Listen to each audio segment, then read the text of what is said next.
আওয়ামী লীগ মুক্তিযুদ্ধকে একটা বর্ম বানিয়েছে, বর্ম বানিয়ে সারা দেশের মানুষের উপরে জুলুম এবং লুণ্ঠন এবং পুরো দেশকে একটা ভয়ঙ্কর নির্যাতনের কারখানায় পরিণত করেছে।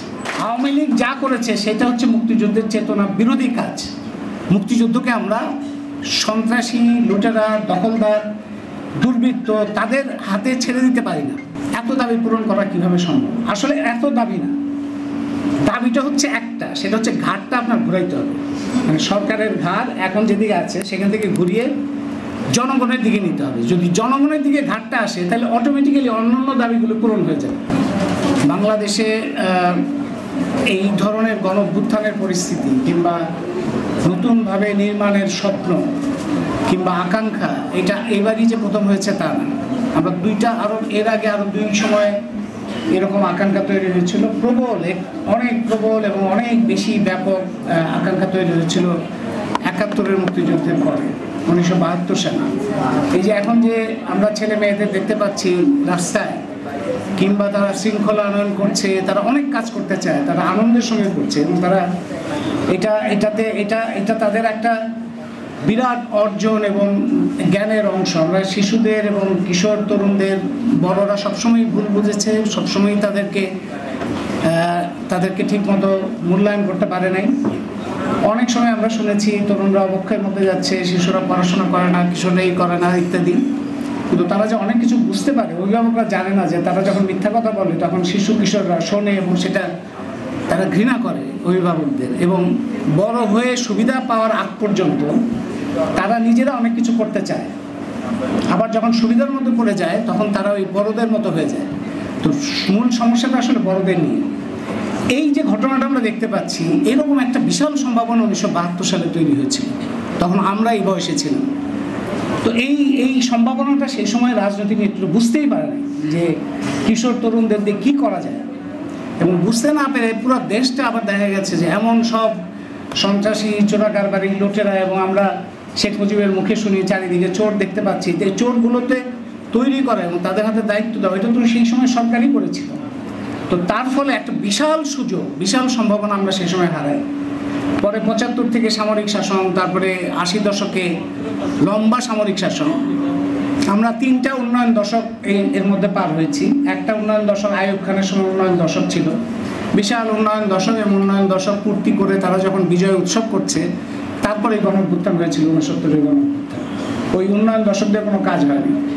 তারপরে এরশাদের ৮০ দশকে উন্নয়ন দশক ছিল, এবং সেই উন্নয়ন দশকও যখন শেষ হয়েছে তখন এরশাদ সরকার উচ্ছেদ হয়েছে, এবং সেটা ওই ১৯৯০ সালে যখন এরশাদ সরকার উচ্ছেদ হয়, ১৯৯১ সালেও ১৯৯০-৯১ ওই সময় আরেকটা আকাঙ্ক্ষা তৈরি হয়েছিল যে ২০ বছর পরে, ৭১-এর ২০ বছর পরে আবার আরেকটা সম্ভাবনা তখন সবার মধ্যে, সমাজের মধ্যে, যে আমরা গণতন্ত্র প্রাতিষ্ঠানিক রূপ দেব এবং উন্নয়নের যে দুর্নীতি, লুটপাট ইত্যাদি থেকে বের হবে বাংলাদেশ, এই সমস্ত স্বপ্ন তৈরি হয়েছিল।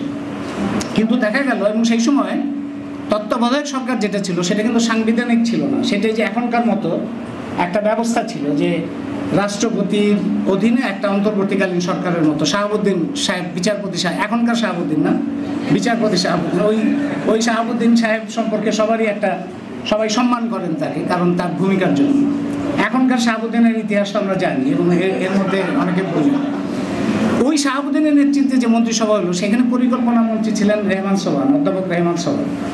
অধ্যাপক রেহমান সোবহান। তখন বাংলাদেশে কিভাবে এই যে সমস্ত ডোনার বলে যাদেরকে বলা হয়, financing organisation, world bank, IMF, ADB, তাদের তো সারাক্ষণ আমাদের নীতি, আমাদের পরিকল্পনা সত্ত্বেও তাদের নেতৃত্বে হয়, তাদের ইচ্ছা মতো হয়, তাদের এজেন্ডা দিয়ে হয়, নিউ লিবারেল পলিসি সমস্ত কিছু তারা করে।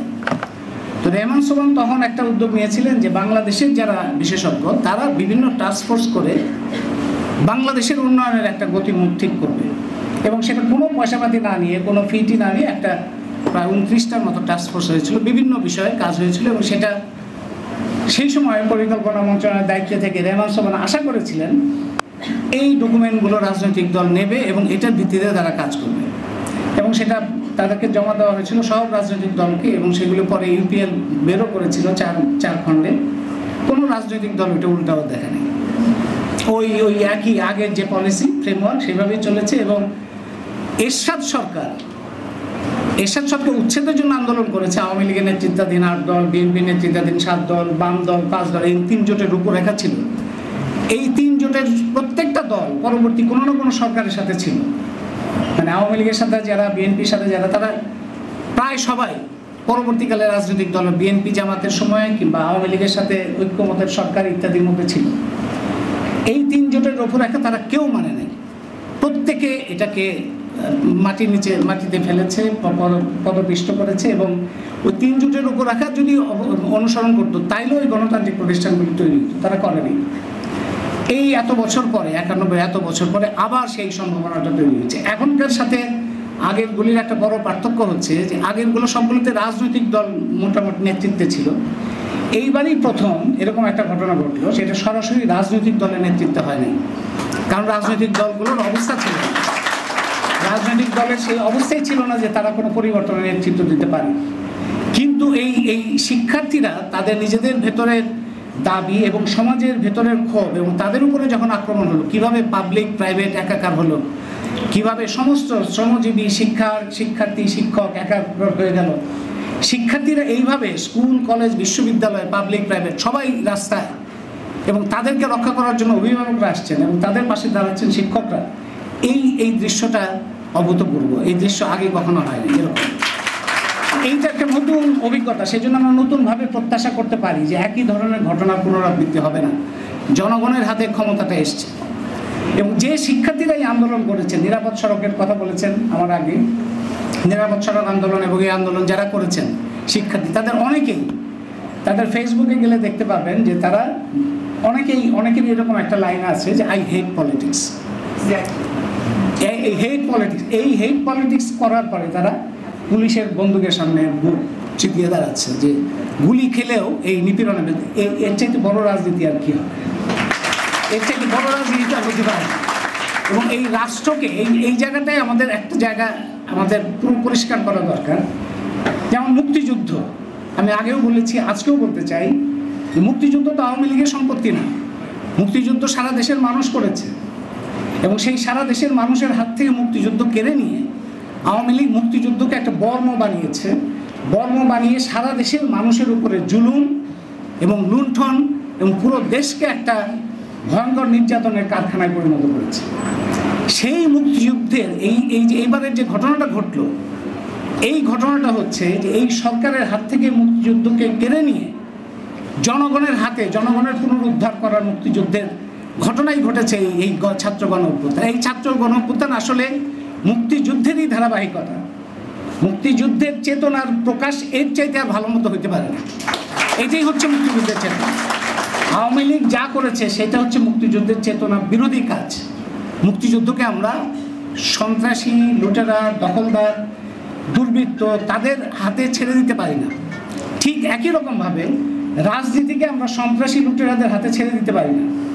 রাজনীতি মানে যারা বলছে আই হেট পলিটিক্স, তারা আসলে বলতে চাচ্ছে ওই সন্ত্রাসী, তাদের কাছে রাজনীতি মানে হচ্ছে ছাত্রলীগের রাজনীতি কিংবা আওয়ামী লীগের রাজনীতি কিংবা ছাত্রলীগ ছাত্র দলের মারামারি, এই যে সন্ত্রাস তারা দেখেছে সবসময়, সেটাকে তারা ঘৃণা করে। আমার মনে আছে যে সুন্দরবন আন্দোলন কিংবা ফুলবাড়ি আন্দোলনের সময় অনেক তরুণ বলেছে যে আমরা রাজনীতি করতে চাই না, আমরা কোনো দল করব না, কিন্তু আমরা এই আন্দোলনের মধ্যে থাকতে চাই। এই আন্দোলন তো আসলে রাজনীতি। তার মানে রাজনীতিকে সন্ত্রাসী লুটেরাদের হাত থেকে ছিনিয়ে জনগণের হাতে নিয়ে আসা, মুক্তিযুদ্ধের মতোই এই আন্দোলনের মধ্যে দিয়ে প্রকাশিত হয়েছে, এবং সেটা আমাদের চৈতন্যের মধ্যে নিয়ে আসতে হবে যে এই রাজনীতিটাকে কিভাবে জনগণের রাজনীতিতে পরিণত করতে হয়, জনগণের ক্ষমতার রাজনীতিতে পরিণত করতে হয়, সেই জায়গাটা নিয়ে আসতে হবে। তো আজকে আলোচনার মধ্যে আমরা অনেকগুলো বিষয় পেয়েছি। অনেকে বলছেন যে আজকেও আলোচনা এসছে, কেউ কেউ বলেছেন যে এত দাবি পূরণ করা কিভাবে সম্ভব, এত অসংখ্য দাবি, এত দাবি পূরণ করা কিভাবে সম্ভব। আসলে এত দাবি না, দাবিটা হচ্ছে একটা, সেটা হচ্ছে ঘাটটা আপনার ঘুরাইতে হবে। মানে সরকারের ঘাট এখন যেদিকে আছে সেখান থেকে ঘুরিয়ে জনগণের দিকে নিতে হবে। যদি জনগণের দিকে ঘাটটা আসে তাহলে অটোমেটিক্যালি অন্যান্য দাবিগুলো পূরণ হয়ে যাবে। আপনি ঘাটটা ঘোরানো আছে, ঘাটটা দেওয়া আছে, আপনি বিভিন্ন ব্যবসায়িক গোষ্ঠী, তাদেরকে সুবিধা দিতে হবে, তাদেরকে ব্যবসা দিতে হবে। কিংবা আপনার ঘাট ঘোরানো আছে যে ভারতের প্রকল্প, চীনের প্রকল্প, মার্কিন যুক্তরাষ্ট্রের প্রকল্প, তাদেরকে সুবিধা দিয়ে তাদের কাছ থেকে সুবিধা নিতে হবে, তাদের কাছ থেকে ক্ষমতার নিশ্চয়তা নিতে হবে। আপনার ঘাড় ঘোরানো আছে যারা সম্পদ পাচার করছে, তাদেরকে কিভাবে রক্ষা করা যায়, সেটা নিজেরা কিভাবে টাকা বানানো যায়, সেই ঘাটটা যদি ঘুরিয়ে আপনি জনগণের দিকে নিয়ে যান, এখানে বাংলাদেশের যত ধরনের উন্নয়ন পরিকল্পনা হচ্ছে, বিচার বিভাগের যে অবস্থাটা তৈরি হয়েছে, কিংবা প্রাতিষ্ঠানিক কাঠামো যেভাবে চলছে, কোনোটাই তো কাজ করবে না। জনগণের স্বার্থ যখনই দেখবেন আপনি, সর্বজনের স্বার্থ দেখতে গেলে আপনার প্রাণ প্রকৃতির স্বার্থ দেখতে হবে। প্রাণ প্রকৃতির স্বার্থ এবং জনগণের স্বার্থ দুইটা একটার সাথে আরেকটা গভীরভাবে সম্পৃক্ত। এই দুইটাকে আপনি যখন আপনার চিন্তার একটা সরকার বা ক্ষমতায় যারা আছে তাদের যদি মাথার মধ্যে থাকে, তাহলে তো সাথে সাথে সমস্ত নীতিমালা, সমস্ত কিছুর বড় ধরনের পরিবর্তন হয়ে যায়। মানে এই প্রোগ্রাম, এটা হচ্ছে আপনি প্রোগ্রামটা যখন চেঞ্জ হবে তখন সমস্ত কিছু চেঞ্জ হয়ে যাবে। কারণ অনেক দাবি পূরণ করার ব্যাপার না, আসলে একটাই দাবি পূরণ করার বিষয়। একটাই দাবি পূরণ করলে বাকি কাজগুলো হবে। তো এখন ধরেন অন্তর্বর্তীকালীন সরকারে যারা আছেন তাদের নিয়ে অনেকের অনেক রকম মন্তব্য থাকতে পারে, বা তাদের রাজনৈতিক মতাদর্শ সেগুলো নিয়ে ভিন্ন মত থাকতে পারে, কিন্তু এখন তাদের এটা দায়িত্ব, তারা একটা দায়িত্ব গ্রহণ করেছেন এবং আমরা তো তাদেরকে দায় মুক্তি দিব না। তানজিম দায় মুক্তির কথা বলেছেন, সেই দায় মুক্তি আইন দিয়ে আমাদের দেশের সরকারের যারা আছে তারা বিভিন্ন ধরনের কাজ করেছেন, বিশেষত জ্বালানি ও বিদ্যুৎ খাতে। তো এই অন্তর্বর্তীকালীন সরকারকে আমরা কোনো দায় মুক্তি দেব না। তারা দায় নিয়েছেন, তাদের দায়িত্ব পালন করতে হবে, জনগণের প্রতিনিধি হিসেবে তাদের দায়িত্ব পালন করতে হবে। এবং সেই দায়িত্ব পালন করার ক্ষেত্রে তারা যদি একই ঘটনার পুনরাবৃত্তি করে না পারে, ওই আওয়ামী লীগ বিএনপি যা যা করেছে সেই ধরনের কাজগুলো যদি পুনরাবৃত্তি করে, তাহলে তো আমরা তাদেরকে ক্ষমা করব না। এখানে ধরেন কিছু কিছু কাজ তারা খুব সাংস্কৃতিক পরিবর্তন খুব সহজ। যেমন ধরেন এই এরশাদ আমল থেকে বিশেষ করে সমস্ত কিছুর মধ্যে ব্যয়বহুল, শান শওকত, নানান কিছু করা হয়েছে। এখন যারা দায়িত্বপ্রাপ্ত ব্যক্তি তাদের কিছু কার্যক্রম, মানে চলাফেরার ধরন কিংবা সুবিধা অসুবিধা, যেমন ডিসির বাসভবন নিয়ে যেটা বলা হয়েছে, এটা আপনি সামগ্রিকভাবে চিন্তা করেন যে যারা মন্ত্রী কেন হতে চায়, এমপি কেন হতে চায়, ভিসি কেন হতে চায়, কারণ তাদের হাতে অনেক ক্ষমতা, তারা প্রচুর অন্যায় করতে পারে, প্রচুর টাকা বানাইতে পারে, প্রচুর অনিয়ম করতে পারে। এগুলি করার ক্ষমতার কারণে অনেক ধরনের সুযোগ সুবিধা, তাদের গাড়ি একের পর এক পরিবর্তন হইতে হইতে কত দামি গাড়ি আসতে পারে সেটার প্রতিযোগিতা। আপনি গত কিছুদিন আগে সরকার বৈদেশিক মুদ্রার খুব চাপ, তারপরেও আমলাদের কী পরিমাণ গাড়ি দিচ্ছে, পুলিশ অফিসারদের গাড়ি দিচ্ছে সমস্ত জায়গায়, এবং বিশ্ববিদ্যালয়ে গাড়ি পরিবর্তন হচ্ছে একের পর এক। এই সুবিধাগুলি যদি আপনি কমিয়ে আনেন, মানে এমপি হইলেই আপনি বাড়তি গাড়ি পাবেন, কিংবা 20 কোটি টাকা পাবেন, কিংবা বিশেষ সুবিধা পাবেন, এটা পাইতে পারেন। আপনি জনগণের প্রতিনিধি, জনগণের সাথে থাকতে হবে। আপনি ধরেন চিন্তা করেন এরকম দৃশ্য, ঢাকা শহর হচ্ছে বিশ্বের মধ্যে সবচাইতে বায়ু দূষণ, সবচেয়ে বেশি বায়ু দূষণ হচ্ছে ঢাকা শহরে। মানে সর্বনিকৃষ্ট বায়ুর মধ্যে আমরা বাস করি। আমরা শ্বাস যে নিচ্ছি, এখনও যে বেঁচে আছি, এটি একটা আশ্চর্য বিষয় এই দূষিত বায়ুর মধ্যে।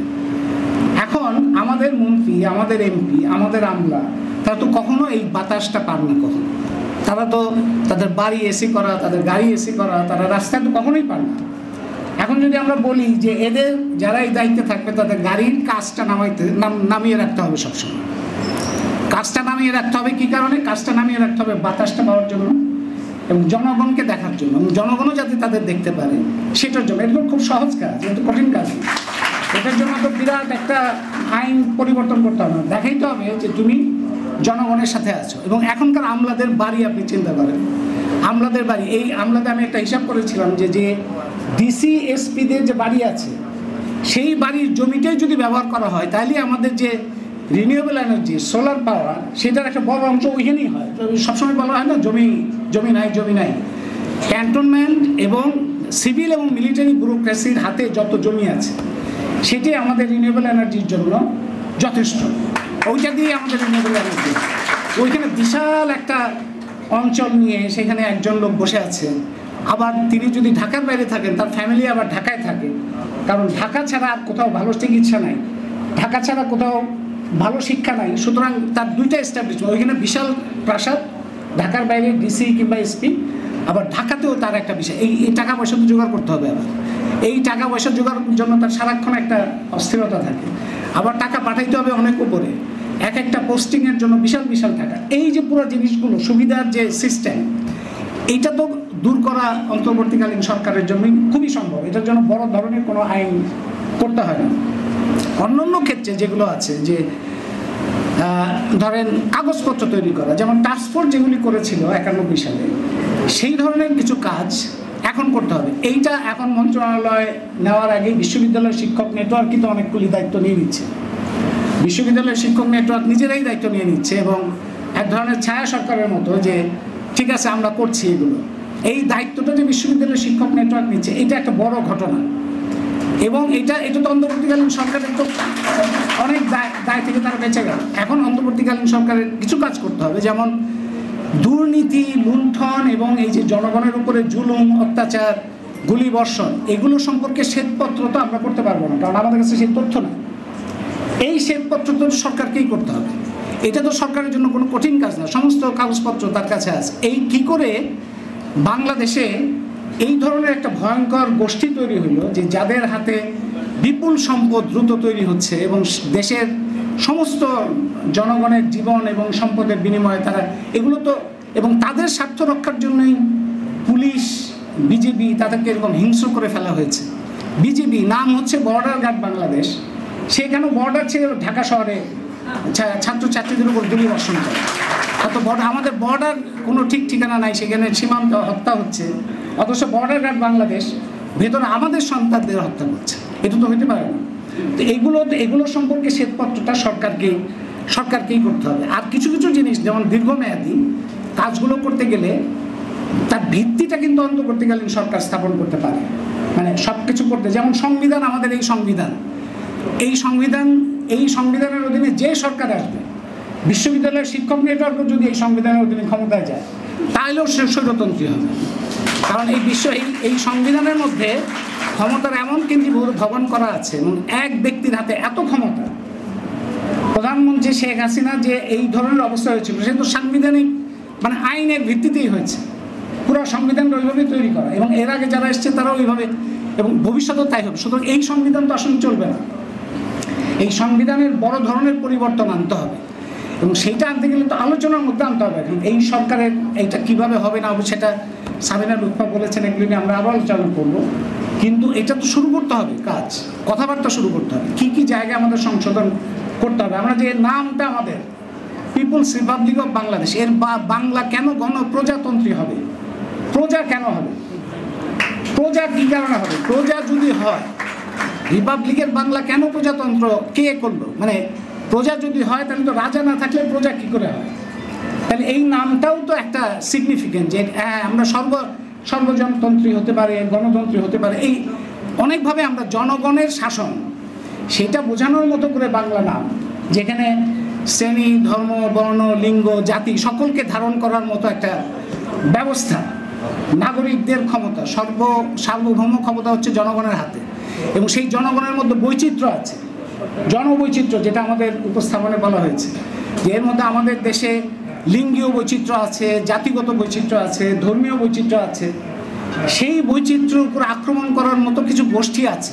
এই যে হিন্দুদের উপর আক্রমণ, কিংবা মুসলমানদের মধ্যেই ধরেন আহমেদীয়দের উপর আক্রমণ হয়েছে, এটা তো এই বৈচিত্র্য যারা সহ্য করতে পারে না, কিংবা আমরা যারা থার্ড জেন্ডার যাদেরকে বলা হয়, তাদের উপর নানানভাবে নির্যাতন, নিপীড়ন, ভাস্কর্য ভেঙে ফেলা। এই ধরেন গত কিছুদিনে এই যে ভয়ঙ্কর সময় আমরা পার করলাম, এই ভয়ঙ্কর সময় আপনারা চিন্তা করেন যে কত সৃজনশীলতা বেড়েছে এই সমাজের, কত গান লেখা হয়েছে, কত দেওয়ালের এই যে ছবিগুলো, এটা কি কারণে আন্দোলনকারীদেরই অনেকে মুছে দিচ্ছেন আমি জানি না, কারণ এটা তাদের কাছে হয়তো মনে হচ্ছে কাঁচা হাতের, কিংবা এটা অপরিষ্কার, কিন্তু যেগুলো আঁকা হয়েছে গ্রাফিতি এবং অন্যান্য, এইগুলোই তো ওই সময়কার প্রাণ ছিল, এবং ওগুলোর মধ্যে যে সৃজনশীলতা প্রকাশিত হয়েছে, কত গান হয়েছে, কত ছবি আঁকা হয়েছে, কত নাটক হয়েছে, এগুলো সৃজনশীলতার একটা অসম্ভব অসাধারণ সময় আমরা পার করেছি, এবং এটা অব্যাহত রাখতে হবে।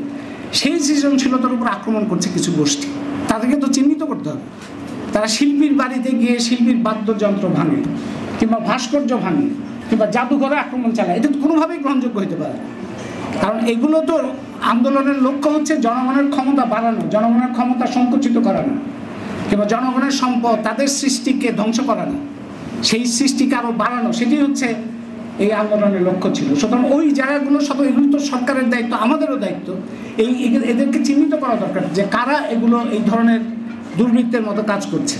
তা আমি মনে করি যে সামনে দীর্ঘমেয়াদী যে কাজগুলো করতে হবে, সেই কাজগুলো করার ক্ষেত্রে 3টা জায়গা থেকে ঝুঁকি আসবে, 3টা শক্তির দিক থেকে ঝুঁকি আসবে। একটা হচ্ছে যারা এই গত কয়েক দশকে, বিশেষত গত 15 বছরে যারা বিপুল সম্পদের মালিক হয়েছে, অসম্ভব রকম বিভিন্ন ধরনের অযৌক্তিক চুক্তি, প্রকল্প ইত্যাদি করে, আপনারা জানেন যে বাংলাদেশের যত প্রকল্প, আপনার সেতু বলেন, সড়ক বলেন, বাঁধ বলেন, বিদ্যুৎ কেন্দ্র বলেন, এইটার ব্যয় বাংলাদেশে যত, তার তুলনীয় অন্য কোনো দেশ নাই। মানে বাংলাদেশ হচ্ছে সবচাইতে ব্যয়বহুল সেতু, সড়ক, বিদ্যুৎ কেন্দ্র এগুলো নির্মাণ। মানে প্রত্যেকটা আপনি ভাবতে পারেন যে আপনি সবচাইতে ব্যয়বহুল। আমি অনেককে বলেছি যে ওই যে পদ্মা সেতুতে যাওয়ার পথের যে রাস্তাটা, ওই রাস্তাতে আমি অনেককে বলেছি যে এখানে যাওয়ার সময় শুধু একটু যদি মনে করেন তাহলে হয়তো মনে একটা আলাদা আনন্দ পাবেন। যেটা হচ্ছে পৃথিবীর মধ্যে সবচাইতে ব্যয়বহুল রাস্তা, পৃথিবীর মধ্যে প্রতি কিলোমিটারে যত খরচ হয়েছে ওই রাস্তায়, এইটা আর কোনো পৃথিবীতে আর কোনো দেশে হয়নি। তো এই যে হয়েছে, এই টাকাটা কোথায় গেল? এই টাকাটা কিছু গোষ্ঠীর হাতে গেছে। জ্বালানি ও বিদ্যুৎ খাত হচ্ছে এই টাকা বানানোর একটা বড় জায়গা। এবং সেইখানে যে সমস্ত চুক্তি আছে, আপনি ধরেন যে সমস্ত কোম্পানি, আমরা যার কর্পোরেট গ্রুপ, বেক্সিমকো, এই যে সালমান রহমান, যিনি পপুলারলি দরবেশ নামে পরিচিত, তো সেই সালমান রহমান এখন কোথায় সেটা তো আমরা, হ্যাঁ সেটা তাকে খুঁজে বের করতে হবে একটা। তো ওই সময় এই সব বড় একটা বেক্সিমকোর পাশাপাশি বসুন্ধরা 5ই আগস্টের কয়দিন আগে প্রধানমন্ত্রী ব্যবসায়ীদের সাথে বসেছিলেন, কারণ বসুন্ধরা মালিকের খুব উচ্ছ্বসিত সমর্থন দেখতে পেলাম সেখানে। এই উচ্ছ্বসিত সমর্থনটা যথেষ্ট যুক্তিযুক্ত, কারণ যত সুবিধা পেয়েছে বসুন্ধরা, বিভিন্ন জায়গা জমি দখল, প্লট দখল এবং ব্যাংকের ঋণ, সমস্ত দিকে যত ধরনের সুবিধা পেয়েছে, রামপাল, রূপপুর, এই সমস্ত জায়গায় তারা হচ্ছে বড় সুবিধা পেয়েছে। বেক্সিমকো, বসুন্ধরা, এস আলম আর একটা গ্রুপ, যাদের 30,000 কোটি টাকা তাদের নামে পত্রিকায় প্রকাশিত হইল, এবং সেই পত্রিকা প্রকাশের পরে ডেইলি স্টার প্রকাশ করেছিল, সেই ডেইলি স্টারই বিপদে পড়লো সেটা প্রকাশ করে, কারণ তাদের ওপরই চাপ। অথচ দুর্নীতি দমন কমিশন তো সাথে সাথে সেটা তদন্ত করার কথা, সাথে সাথে সেটা উদ্যোগ নেওয়ার কথা, সেগুলি কিছু না করে উল্টো দেখা গেল যে অন্যান্য পত্রিকার কাছে মেসেজ এই ধরনের কাজ করা যাবে। তো এই ইউনাইটেড কিংবা সামিট এই বাংলাদেশের জ্বালানি ও বিদ্যুৎ খাতের এই সমস্ত প্রকল্প করে সে সিঙ্গাপুরের সবচেয়ে ধনীদের মধ্যে একজন। তো বাংলাদেশে এরা সবাই কিন্তু অন্যান্য দেশে বিরাট বিরাট ধনী। আপনি ইউরোপে যান, এদেরকে পাবেন, এদের সন্তানরা দুবাই থেকে শুরু করে নিউ ইয়র্ক, বিভিন্ন জায়গায় তাদের বিশাল বিলাসী জীবনযাপন তারা করছে। এই গ্রুপটা, এই যে বিপুল সম্পদের যাদের হাতে গেছে, তারা তো সুবিধাভোগী স্বৈরাচারের, ফ্যাসিবাদের। সুতরাং তারা চাইবে, তাদের কাছ থেকে কিন্তু একটা ঝুঁকি আছে, যে কোনো ধরনের রূপান্তর করতে গেলে তাদের দিক থেকে একটা চাপ, বিভিন্ন প্রত্যক্ষভাবে পরোক্ষভাবে সেটা একটা আছে।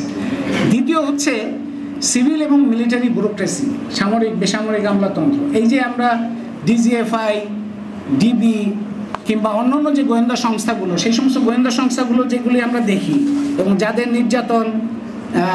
নির্যাতন এবং নিপীড়ন এবং এই যে গুম করা, উধাও হয়ে যাওয়া, আয়নাঘর, এই সমস্ত কিছুই হচ্ছে সিভিল মিলিটারি ব্যুরোক্রেসির একটা বহিঃপ্রকাশ। তো এদের দিক থেকেও একটা বড় ধরনের প্রতিরোধ আসতে পারে। এবং তৃতীয় হচ্ছে ইন্টারন্যাশনাল লবি। ইন্টারন্যাশনাল লবি, আপনি চীন বলেন, ভারত তো এখন একটা, ভারতের যে প্রতিক্রিয়া দেখে মনে হচ্ছে যে তারা হিসাব নিকাশ করছে যে তাদের যে স্বার্থ, সেই স্বার্থ কিভাবে নিশ্চিত করা যাবে। এখন ভারত, চীন, রাশিয়া, যুক্তরাষ্ট্র, এরা প্রত্যেকেই তাদের যে লোকাল যে লবি আছে, তাদের জন্য খুব সুবিধাজনক হয় দেশে যদি স্বৈরতন্ত্র থাকে। স্বৈরতন্ত্র থাকলে নেগোসিয়েশন, আপনারা ইকোনমিক হিটম্যান আইডিয়াটা শুনেছেন, ইকোনমিক হিটম্যানদের পক্ষে নেগোসিয়েশন করা, লেনদেন করা, চুক্তি করা যদি স্বৈরতন্ত্র থাকে খুব সুবিধাজনক। এবং তার ফলে ইন্টারন্যাশনাল লবিস্টরাও কিন্তু বিভিন্নভাবে কোনো ধরনের রূপান্তর করতে চাইলে তারা ধন্যবাদ জানাবে, অভিনন্দন ইতিমধ্যে জানিয়েছে তারা সবাই, এই অন্তর্বর্তীকালীন সরকারকে, এটা ভারত, যুক্তরাষ্ট্র থেকে সবাই জানিয়েছে। কিন্তু যে রূপান্তরে জনগণের স্বার্থ রক্ষিত হবে, সেই রূপান্তর তাদের স্বার্থ আঘাত করবে, এরকম সম্ভাবনা দেখলেই সেটাকে তারা নানানভাবে বাধাগ্রস্ত করতে পারে। সুতরাং এই তিনটা গোষ্ঠী, দেশীয় এই লুটেরা গোষ্ঠী, সামরিক বেসামরিক আমলাতন্ত্র এবং আন্তর্জাতিক যে স্বার্থ গোষ্ঠী, এই তিনটার ব্যাপারে সতর্ক থাকতে হবে। সরকার কতটা থাকবে সেটা আমরা নিশ্চিত বলতে পারি না।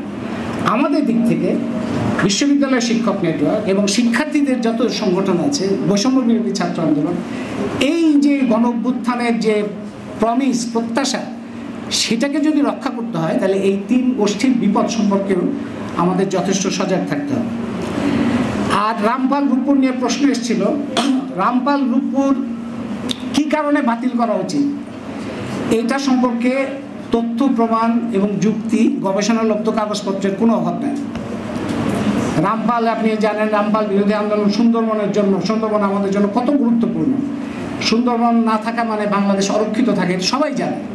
এবং আমাদের আন্দোলনের সময় আমরা শিশু থেকে শুরু করে প্রত্যেকের যে সমর্থনটা পেয়েছি, সেখান থেকে বোঝা যায় যে এটা বুঝতে শুধুমাত্র যারা সুবিধাভোগী কিংবা এই সরকারের সাথে সম্পর্কিত ঘনিষ্ঠভাবে কিংবা ভারতের স্বার্থ রক্ষা করার জন্য তৎপর, তারা ছাড়া বাকি শতকরা ৯৯% মানুষই রামপাল বিদ্যুৎ কেন্দ্রের বিরুদ্ধে ছিল সুন্দরবনের কাজে।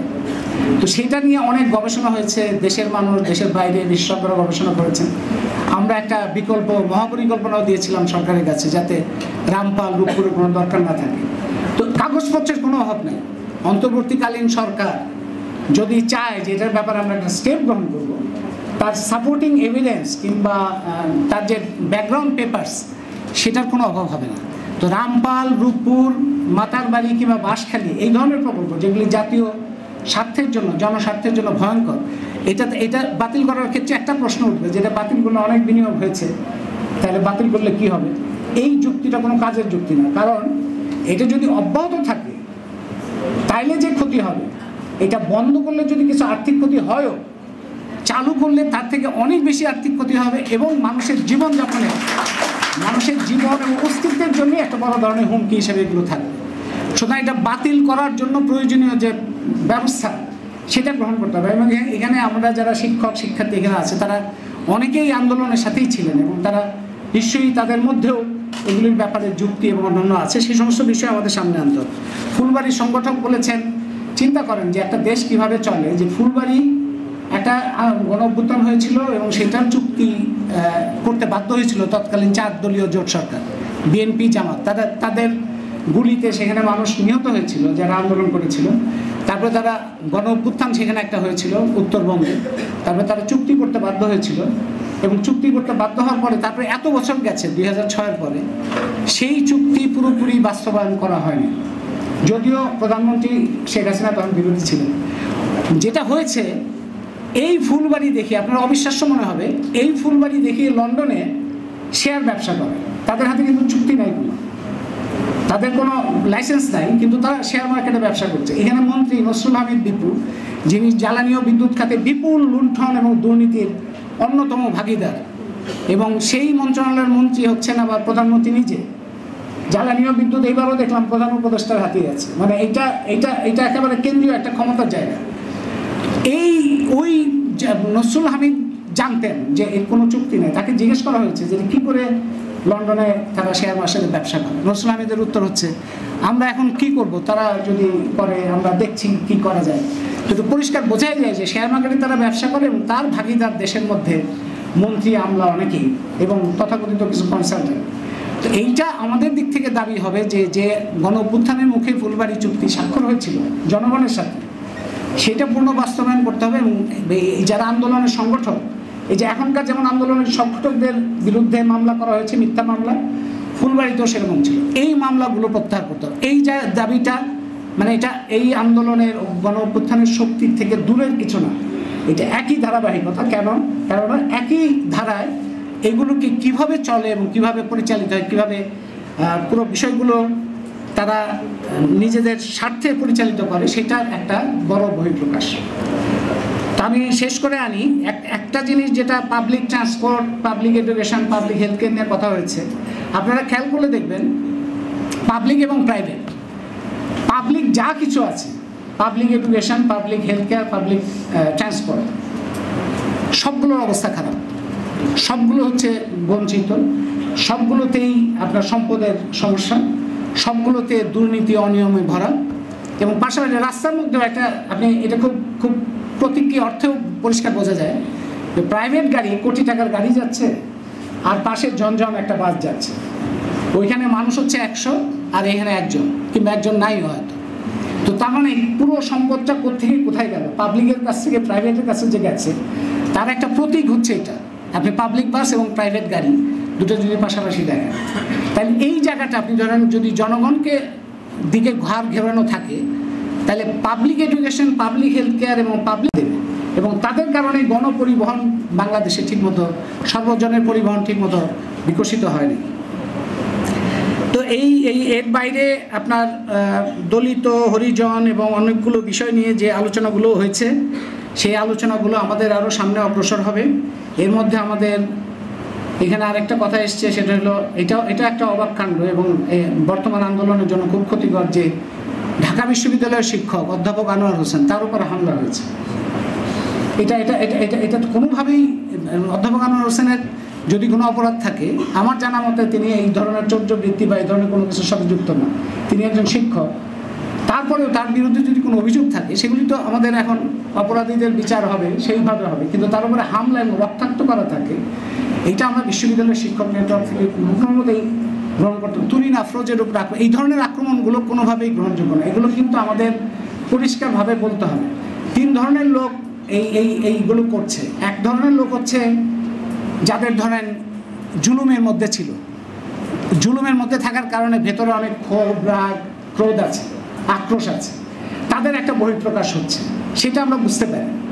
কিন্তু আর বাকি 2 জন যারা দ্বিতীয় হচ্ছে সুযোগ সন্ধানী, তারা এই ধরনের ঘটনা ঘটলো, সেখানে তার ওইখানে সম্পদ লুট করবে, তারপরে চুরি করবে, কিংবা ব্যক্তিগত একটা আক্রোশ আছে তাকে মারবে, এগুলি।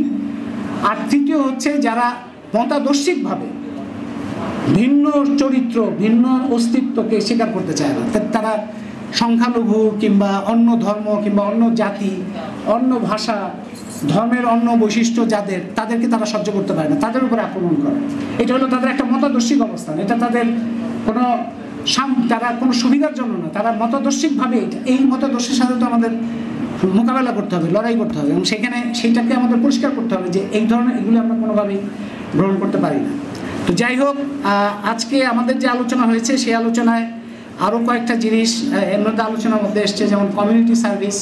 আমাদের শিক্ষার্থীরা যা করছে রাস্তায়, এইটা একটা খুবই সম্ভব, অনেক দেশে আছে, যে এটা প্রাতিষ্ঠানিক শিক্ষার মধ্যে এটাকে ঢুকানো কমিউনিটি সার্ভিস হিসেবে, যাতে শিশুর বয়স থেকেই তারা জনগণের স্বার্থে কাজ করার অভ্যাসটা তাদের তৈরি হয়।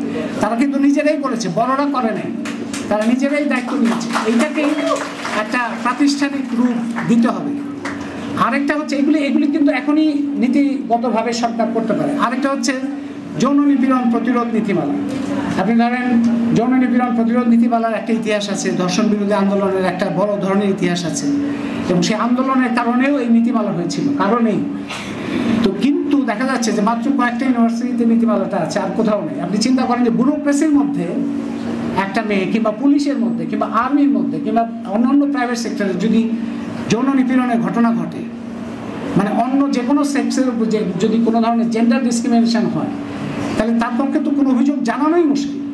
মানে তার তো অভিযোগ জানানোর কোনো উপায়ই নাই, কারণ তার জব সিকিউরিটি, মানে তার যদি কাজ রাখতে হয়, চাকরি রাখতে, সে করতেই পারবে না। তো এই যৌন নিপীড়ন বিরোধী নীতিমালা স্কুল, কলেজ, মাদ্রাসা থেকে শুরু করে সকল প্রতিষ্ঠান, গার্মেন্টস এবং রাষ্ট্রীয় প্রতিষ্ঠান, সচিবালয়, আর্মি, পুলিশ, সমস্ত জায়গায় এটা যাতে হয়, এটাও তো কোনো কঠিন কাজ না। এটা নিয়ে তো অন্তর্বর্তীকালীন সরকার খুব সহজেই সকল প্রতিষ্ঠানের জন্য এই নীতিমালা প্রয়োগ করা, সেটা তো নিশ্চয়ই করতে পারে। তো এগুলি হচ্ছে আমি উদাহরণ বললাম, যেগুলো অন্তর্বর্তীকালীন সরকার, যে আমাদের অনেক সময় লাগবে, এবং আগের সরকারের সময়, বহু সরকারের সময় আপনারা একটা কথা প্রায় শুনবেন, টেলিভিশনে আমরা শুনি, মন্ত্রীরা বলে রাতারাতি তো কিছুই করা সম্ভব। এই যে কথাটা, এই কথার মতো একটা মুদ্রা দোষের মতো, মানে বলতেই থাকে রাতারাতি। তোমাকে তো রাতারাতি কেউ করতে পারে না, কাজটা শুরু করার কথা বলা হচ্ছে, রাতারাতি তোমার কিছু করতে হবে না, কাজটা শুরু করে দেখাও যে তুমি কাজটা করতে চাও। এই ধারাবাহিকতায় আমাদের কাজগুলি অগ্রসর হবে, এবং চুক্তি, যত ধরনের জাতীয় স্বার্থবিরোধী চুক্তি, যত ধরনের আন্তর্জাতিক চুক্তি, সেগুলো প্রকাশ করার দাবিটা আমাদের উপস্থাপনে বলা হয়েছে, অনেকগুলো দাবি বলা হয়েছে। আমরা আশা করি এগুলো নিয়ে আরও বিস্তৃত হবে, আপনাদের মতামত আসবে, সেই মতামতের ভিত্তিতে এগুলো আরও সমৃদ্ধ হবে। এবং সরকার, অন্তর্বর্তীকালীন সরকারকে আমরা নিশ্চয়ই তাদের দায়িত্ব মনে করিয়ে দেব যে এগুলি তাদের করাটা তাদের দায়িত্ব, এবং সেই দায়িত্ব পালনে যদি তারা অজুহাত তৈরি করে কিংবা কোনো ধরনের দুর্বলতা তৈরি করে কিংবা সেটাকে অ্যাভয়েড করার চেষ্টা করে কিংবা কর্পোরেট ইন্টারেস্ট বা আন্তর্জাতিক ইন্টারেস্ট রক্ষা করতে যে জনগণের স্বার্থকে তারা স্যাক্রিফাইস করতে চায় কিংবা আপোষ করতে চায়, তাহলে সেই ক্ষেত্রে তো আমাদের ভূমিকা সেখানে শিক্ষার্থী এবং শিক্ষক সহ সারা সমাজের সকলে যাতে সোচ্চার ভূমিকা পালন করতে পারে সেই প্রক্রিয়াটা আমাদের জারি রাখতে হবে। ওইটি হচ্ছে প্রধান রক্ষা কবচ। অনেকে বলেন যে রক্ষা কবচ কি, একই সরকার তো একই কাজ করবে, একই কাজ করতে চাইবে যদি জনগণের মধ্যে থেকে যথেষ্ট শক্তিশালী প্রতিরোধ না থাকে। জনগণের মধ্যে সেই প্রতিরোধটা থাকতে হবে এবং এটা আমাদের মনে রাখতে হবে যে অন্যায়ের বিরুদ্ধে বিদ্রোহ অবশ্যই অপ্রতিরোধ্য, এটাকে ইচ্ছা করলেই দমন করতে পারবে না। সুতরাং জনগণের মধ্যে সেই স্পিরিটটা রাখাটাই হচ্ছে আমাদের সকলের দায়িত্ব। সেই ক্ষেত্রে আমরা সকলে আমাদের ভূমিকা পালন করব। আপনারা ইমেইলে এবং অন্যান্যভাবে আপনাদের মতামত দেবেন এবং একটা যোগাযোগ রাখবেন যাতে আমরা সম্মিলিতভাবে আসলেই বাংলাদেশকে পরিবর্তনের দিকে নিয়ে যেতে পারি। জনগণের বাংলাদেশে, সর্বজনের বাংলাদেশে, অসাম্প্রদায়িক গণতান্ত্রিক সর্বজনের বাংলাদেশে বাংলাদেশকে রূপান্তরিত করতে পারি। সেই কাজে সবাইকে আবারও সবাই আছেন এটার সাথে যুক্ত, এটার সাথে সক্রিয়ভাবে আমরা সেটাতে কাজের মধ্যে যুক্ত থাকবো এই প্রত্যাশা রেখে এবং সবাইকে আবারও ধন্যবাদ জানিয়ে আমার কথা শেষ করছি।